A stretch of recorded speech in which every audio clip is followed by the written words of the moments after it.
What's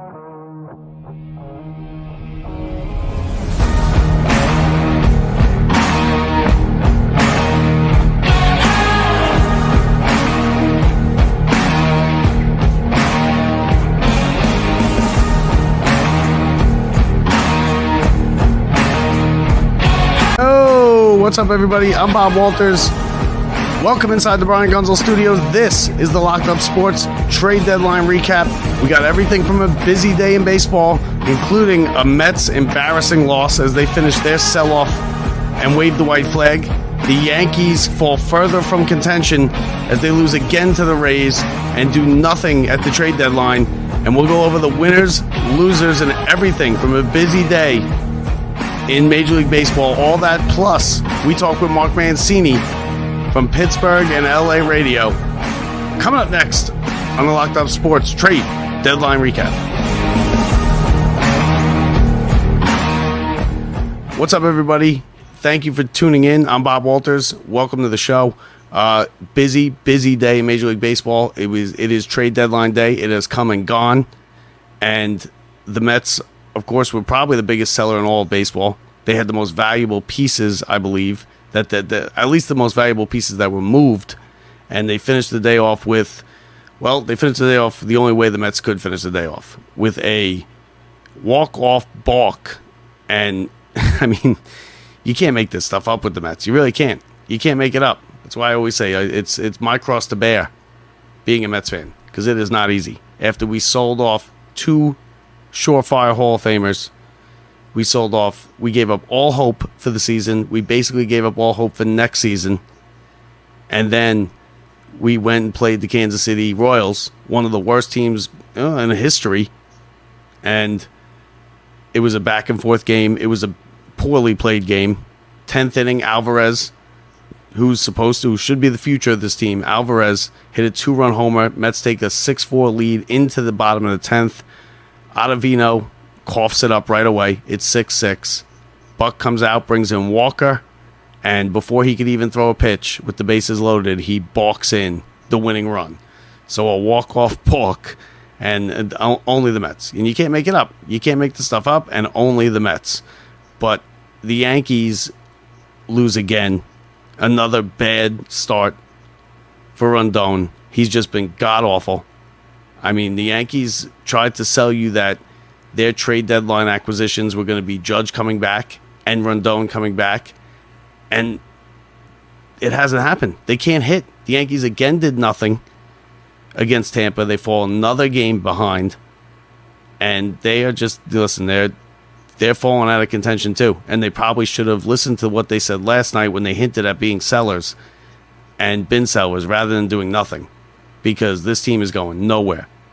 You got Stanton stinks. He was up with the tying run in the 9th inning, struck out, got blown away by fastballs. They don't hit, they don't score. They're a boring team to watch. They can't pitch. The starting pitching is terrible. And hey, you know, it is what it is. Now you're stuck with this, and it could cost Boone and it could cost Cashman their jobs when it's all said and done. But as far as the trade deadline goes, that's what we're here to discuss. We're going to get everything. We're going to tell you everything you need to know about what happened today. And, of course, the marquee with the Mets. The Mets again with a marquee, and they trade their future Hall of Famer, Justin Verlander, back to the Houston Astros, where he came from last year. So the Astros, basically, they could have signed him in the offseason. Instead, it's going to cost them 2 of their top prospects, but they do get a boatload of cash. So Steve Cohen did give him cash. We'll get to that in a minute. The Mets trade Justin Verlander for 2 high-level prospects, the number 1 and number 4 prospects in the Astros system. So Drew Gilbert, Ryan Clifford, they are corner outfielders. They are power-hitting corner outfielders. They are high-end prospects. And along with that, the Mets sent the Astros $54 million. Steve Cohen's done something that's never been done before. He has just been paying people to take his players, and he's not really getting much back. He's paying $200 million for about 6 or 7 minor league prospects next year. He just gave away almost $200 million, and it must be nice, right? So that's what the Mets did today. That was the big prize of the day. It was Verlander. There was rumblings about San Diego possibly getting in the mix with Verlander. It didn't happen. The Dodgers were in the mix as well. That didn't happen. And then Houston came along and they got their guy back. And I think it makes them instant favorites, probably just behind the Braves or right neck and neck with the Braves to win the World Series this year. Because Verlander, he seems to just be hitting his stride now. He's an all-time great when it comes to postseason pitching. He's just one of the great pitchers of all time when it comes to postseason pitching. And he's like I said, he seems to be getting it together the last month or so. Now Scherzer, on the other hand, is just going the opposite direction, and I don't know if Texas is going to get the Scherzer that they want this year or next year. And speaking of Scherzer, he also aired dirty laundry. We all heard about the conversation that he had, or that he wanted to have, when he found out that Robertson was traded the other night on Thursday night. He seemed upset about it. He seemed somewhat shocked by it. I don't know why he was shocked by it, but he said he wanted to go have a conversation with the Mets front office, and here's what he said happened in that conversation. Conversation between both sides, understanding what both sides were trying to want. The Mets, we went into the season, with high expectations. Rightfully so. We had a very good team. Unfortunately, we didn't play up to it. And because of where everybody is at within their contract situation, age, everything, Billy and Steve, they had a different vision now. The math changed on them.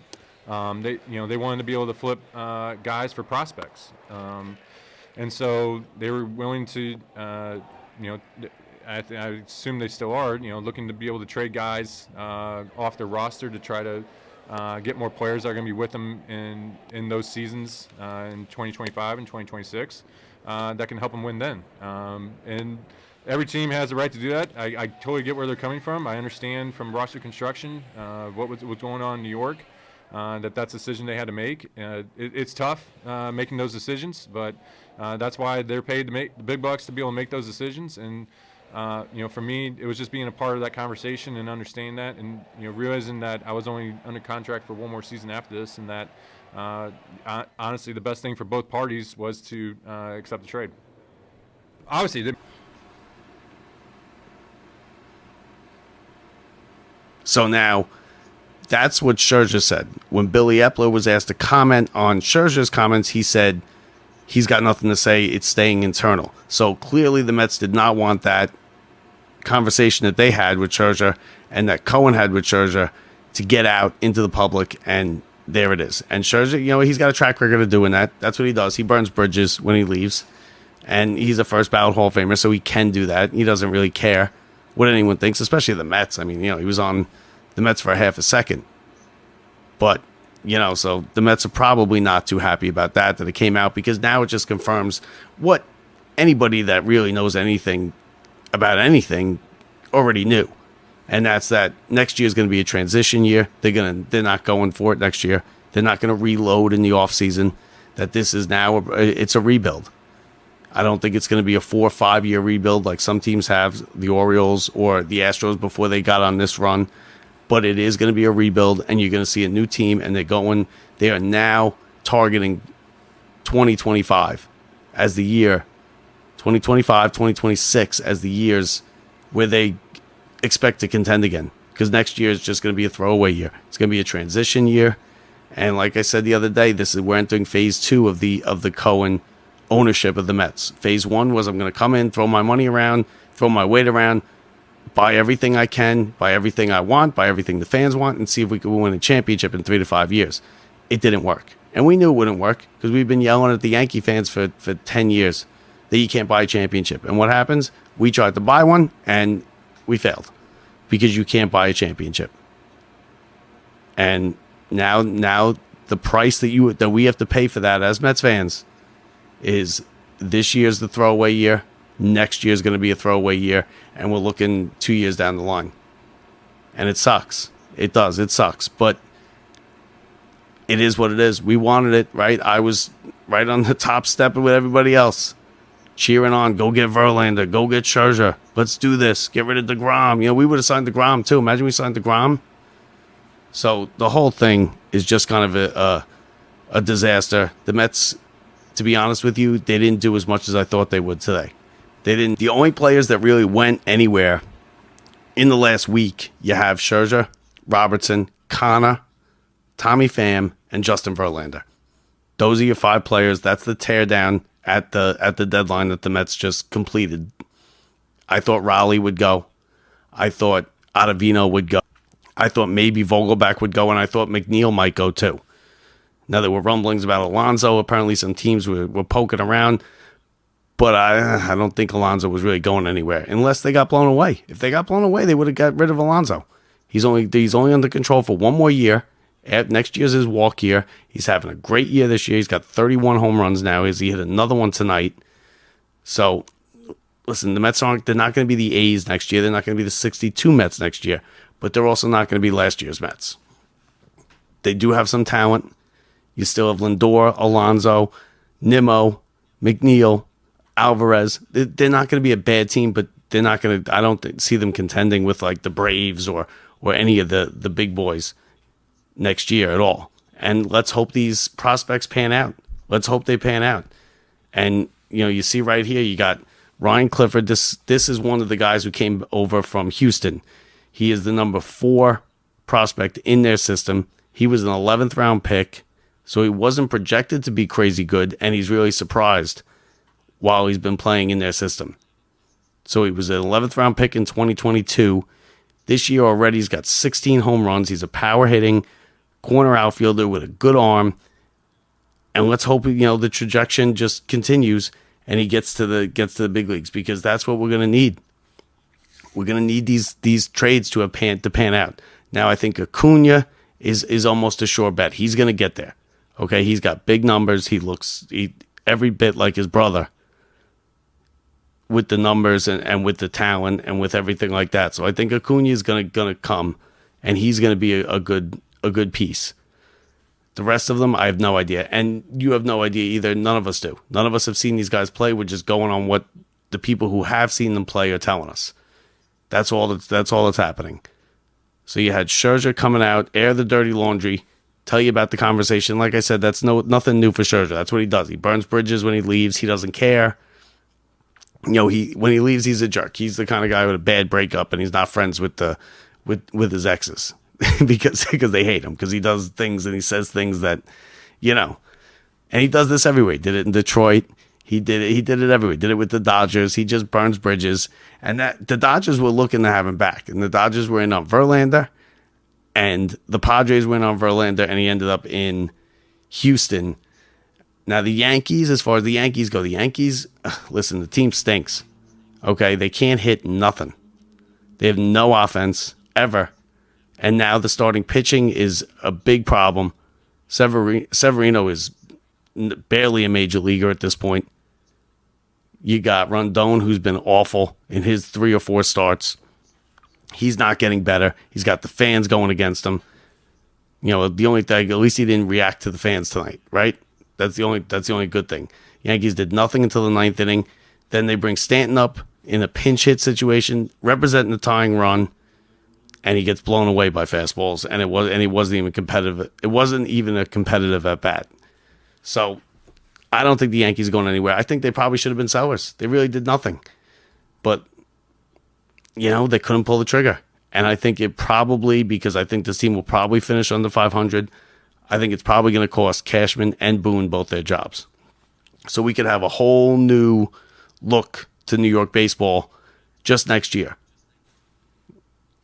The Yankees could have a new skipper. They could have a new GM. The Mets are going to have a new president of baseball operations. They are going to have it's going to be a totally different looking team.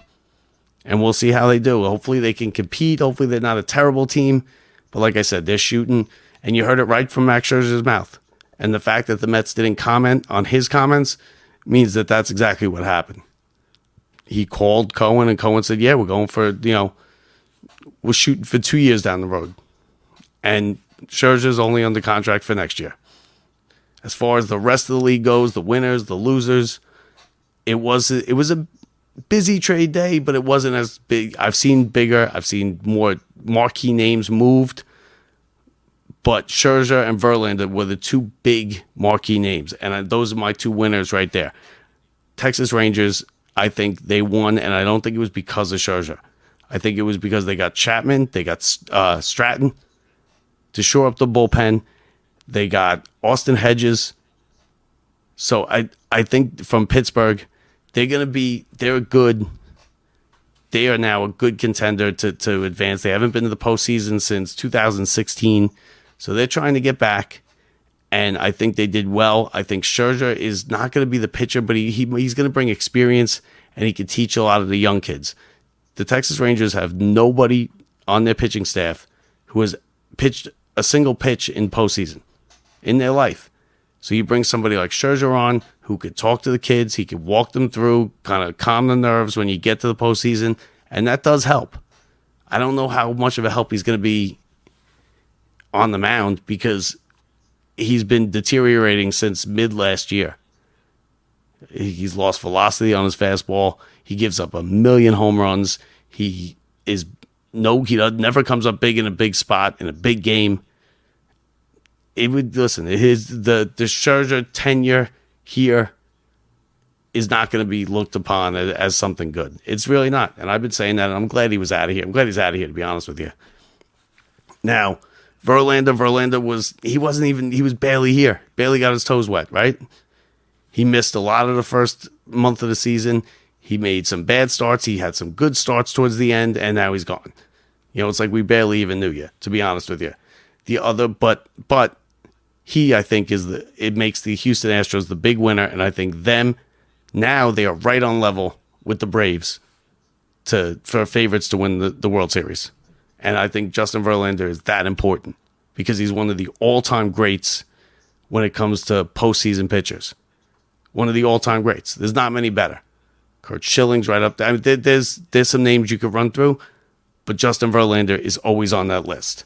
As far as the losers go in this, I think the Yankees and I think the Red Sox. And I think it's because they did nothing. Red Sox are 2.5 back. They did nothing. A couple fringe moves here and there for the Yankees and the Red Sox, but nothing really to make any kind of splash. You got two of the Titans in baseball, kind of on the edge. The Yankees seem to be heading the other way, but the Red Sox are okay. The Red Sox are right in it, and they did nothing to improve themselves. And then the big question mark has got to be the Angels. And you could throw the Padres in there too. The Padres just kind of stood. Padres said to everybody basically, we like our team. We think this is just a bad year. We're going to pick up some pieces, see if we can make a run this year and make the playoffs. But if we can't, we're going to come back with the same group next year and we think we'll be fine. That's what the Padres said. The Angels went all in. They went Jim Fossil, chips to the center of the table. They went all in. They kept Ohtani. They got a bunch of players to help them out. They're really on the edge of the playoff race. They're certainly not in the playoffs. They could very easily be out of it in a week. But Ohtani is bringing in money. He's got they sell the place out. They got a TV deal over in Japan. So that's part of it. And they're hoping that he stays next year and he signs with them. That's really what they're hoping for. It really is. The Orioles are another team. I think the Orioles could have done more. The Orioles got Jack Flaherty. That's going to help from St. Louis, okay? He's a good pitcher. He's an above-average pitcher. But they could have used another arm. They have a lot of kids who have never pitched this many innings on their staff. You got Kramer, who is 5 innings away from his all-time career high. You got Tyler Wells, who's already past his career high. You got Rodriguez, he's been inconsistent. He's a rookie. So you're going to take that into the playoffs. You're kind of playing with fire there. They're in first place in the toughest division, in the most competitive division in baseball. The Orioles are ahead of it, and I think they could have did more than they did. I think they needed another starter. I think they should have went all in on Verlander, to be honest with you. I think they should have absolutely went all in on Verlander. And they didn't, and we'll see. But, they are the class right now of the American League East. The Orioles and the Rays have run circles around the Yankees these last couple of days. and the Yankees just don't look competitive with them. So we'll see how that goes. Like I said, it could cost Cashman and Boone their jobs. So now let's get to our guest. We have Mark Mancini, like we do every Tuesday here. So here's our spot with Mark Mancini. Enjoy it. Now we're joined by Mark Mancini to talk about the trade deadline. Of course, a whole bunch, everything going on. Verlander got dealt today by the Mets. The Yankees stand pat, did nothing. I know you were big on Austin Hedges. Well, first of all, welcome to the show, Mark. How you doing? Well, hey, this is the show on Tuesday that's sweeping the country. Must-see, must-hear radio, baby. I love doing it with you each and every week. Third week in, man. That's right. That's right. I was so excited to get to it. I didn't even welcome you to the show. I just wanted to jump right in it. That's okay, man. You know, sometimes we can let the horse out of the barn and we can't corral him. Exactly. And we're two horses that definitely can't be corralled. Okay, so I know you had mentioned Austin Hedges a couple times. You were big on you're big on pirate catchers. For right. Back going all the way back to Don Slaught, right? Yeah, a good friend of mine, believe it or not, is Mike Lavalle. Oh, okay. Yeah. Now the Pirates, they traded Austin Hedges here late. He was big for you. You were talking about him last week. What do you think about them getting rid of Hedges and how good of a catcher is he? Well, I think he was good with the staff. I think he, when you look at veterans, I think it can go either two ways. They can, buy into what the team is building around him, knowing that he's going to be a teacher there for a short period of time. I'm blessed to do a Pittsburgh Pirate podcast with their first base coach each and every week, Tarek Brock, now 3 years running. And the Bucks have two guys, man. They have Andy Rodriguez there. They got this number one pick a couple of years ago, and Henry Davis. I mean, they're in good hands, and I think this is a good move. It opens up a door, and it also opens up a door for Nola now. And is when you look at it, the Phillies start to make veteran moves over there too, which I don't think so. Maybe, but these kind of guys, the Scherzers, the Verlanders, the Hedges, like I said, these kind of guys. Now know they're it's a short period of time for them to win. They don't have the time to waste. So if they can go win something down the line somewhere else, I'm all for it. Well, the big prize today, there were talks about Soto. Soto ended up not getting traded. So the big prize today was obviously Verlander, and he went right back to Houston. Now you could look at it and with a boatload of cash too. You could look at it. The Mets.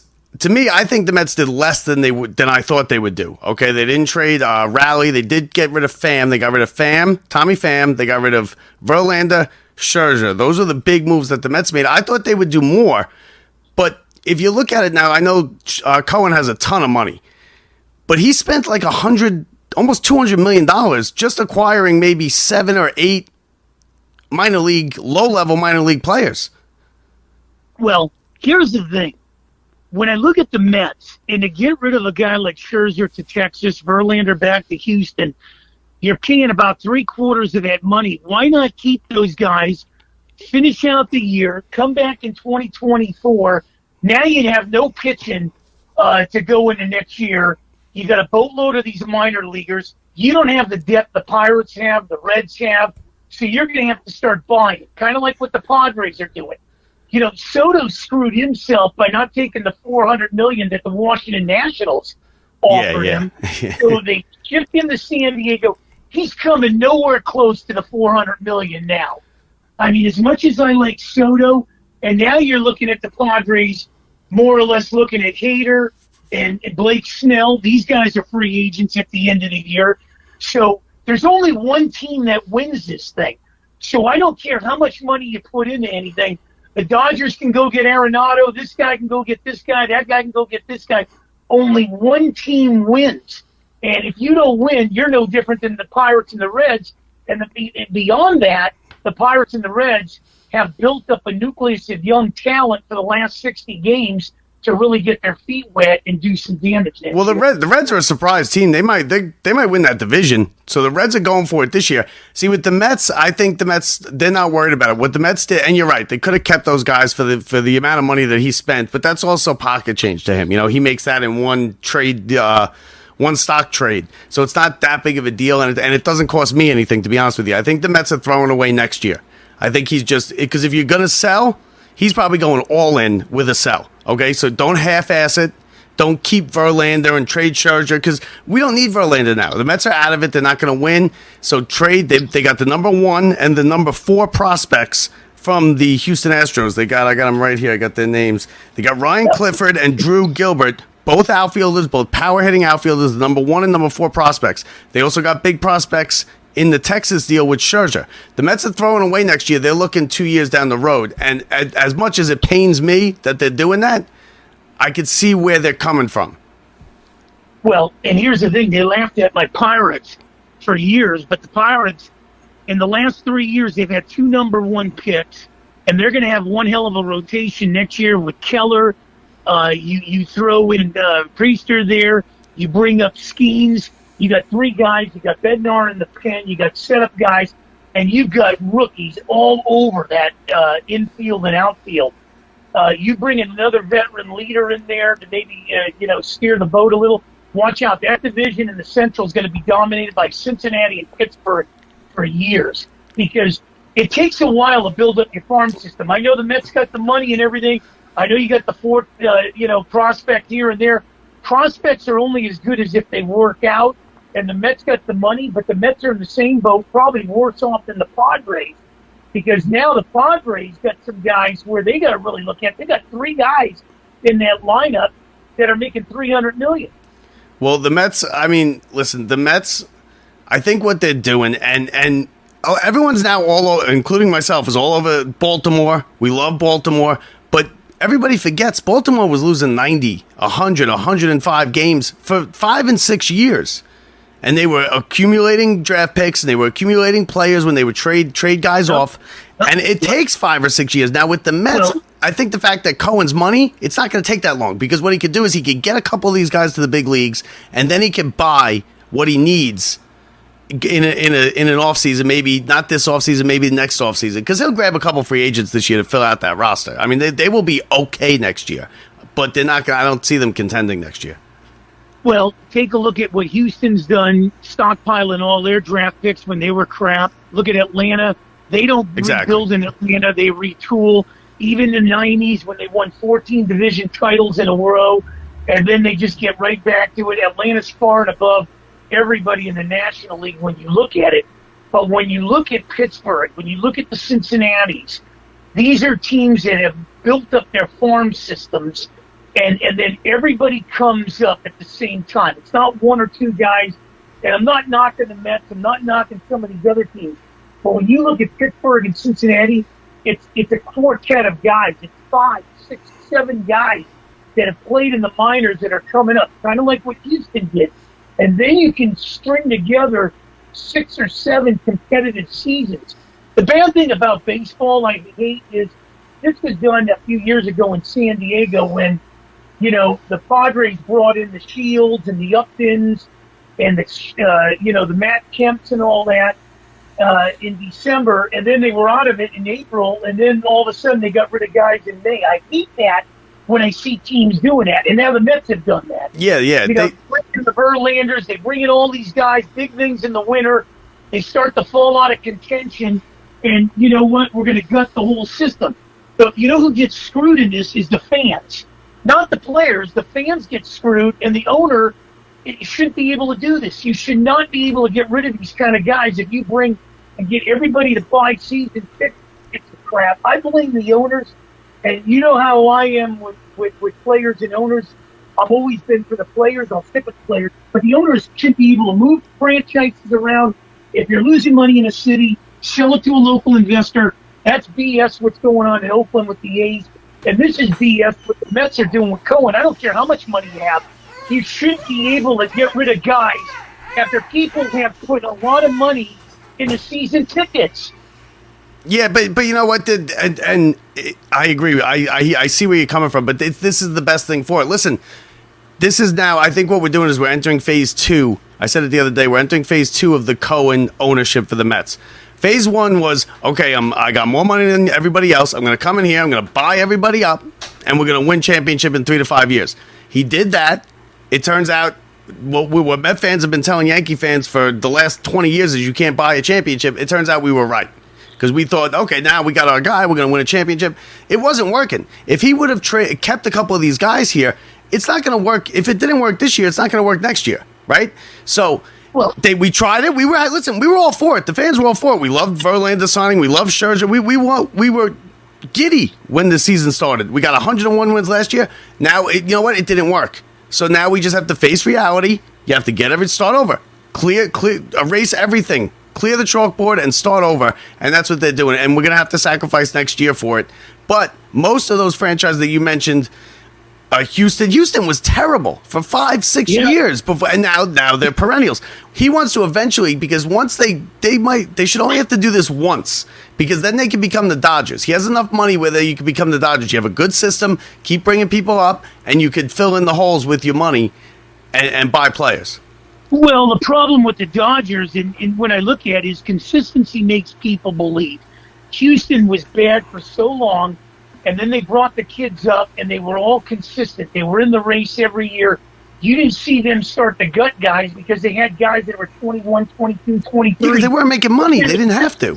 Those are the guys. Those are the guys that they brought up. Right. They gutted to get those guys, and then they came up and they won. But the teams like the Mets, the Yankees, they don't want to sit around and develop talent in their minor league system.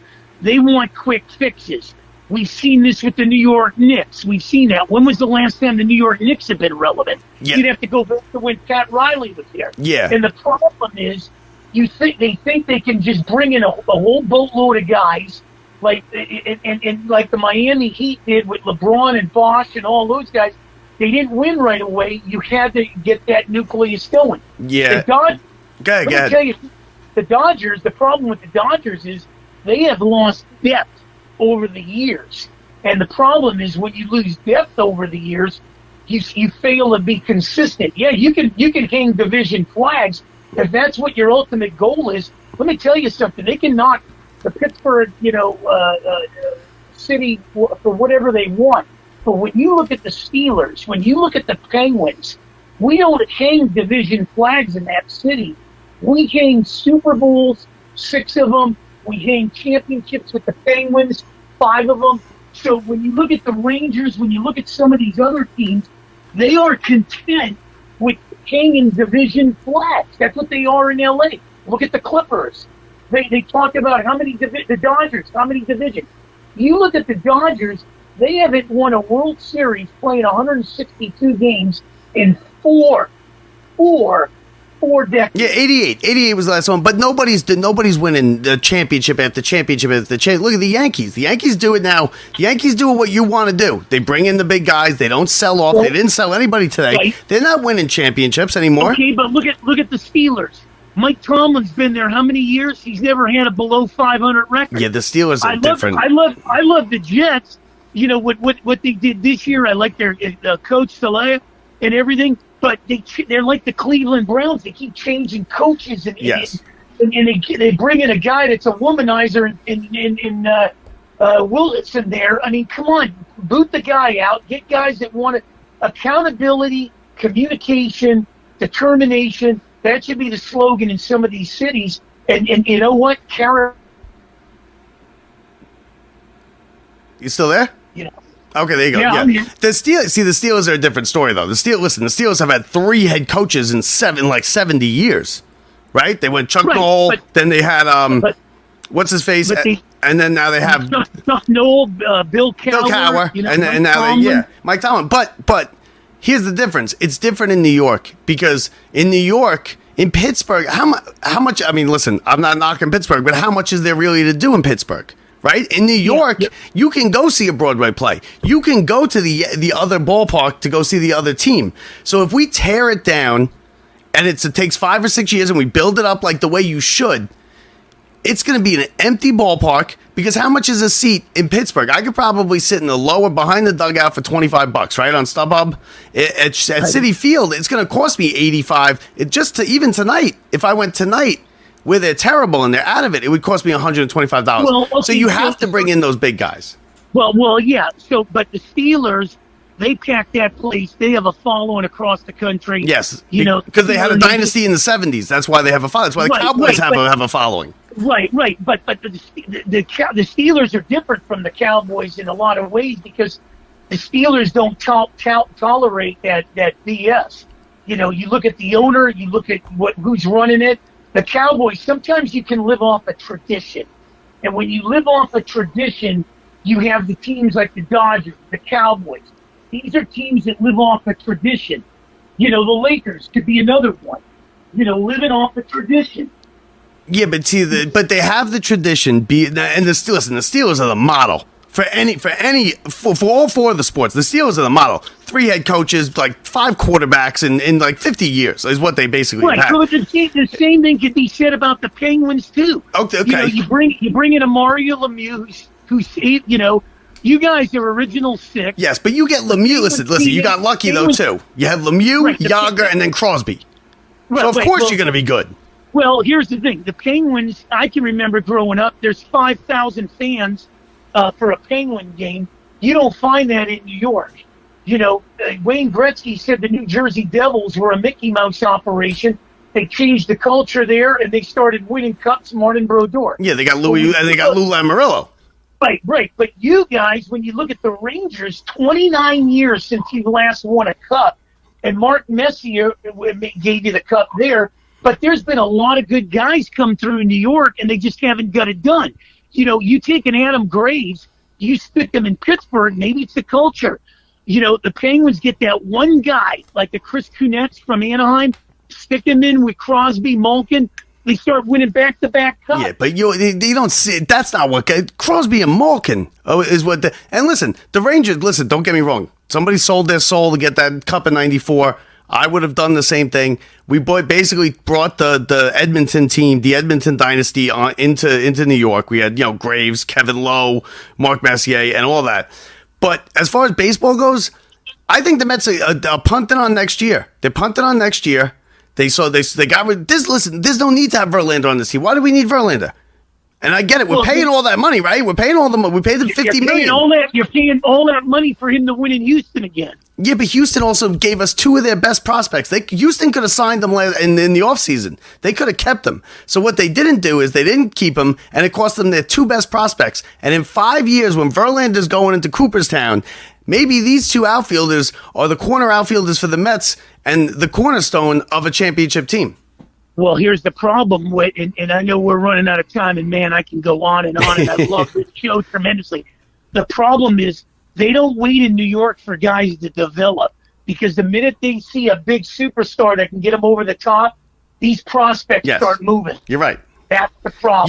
You're right. Because you know what? The Rangers tried to rebuild, and what happened? Panarin became available. They grabbed him. JD and his whole crew got fired. And they started over. The Knicks, look at the Knicks. The Knicks try to do it every time, and then it's can we get LeBron? Can we get Kyrie? Can we get it's all they're trying to get the next big guy, and I get it because it's New York, because the prices are high. You're competing with a lot of stuff. There's a lot of stuff to do in New York. You could go to a Broadway play. I could go to the Yankee game tonight. I could go to the Met. Why would I go to the Met game when I could go to the Yankee game if you're not a real fan? You know what I'm saying? So they're competing with a million different stuff. So you have to put a couple marquee names in there just to put butts in the seats. And that's going to happen.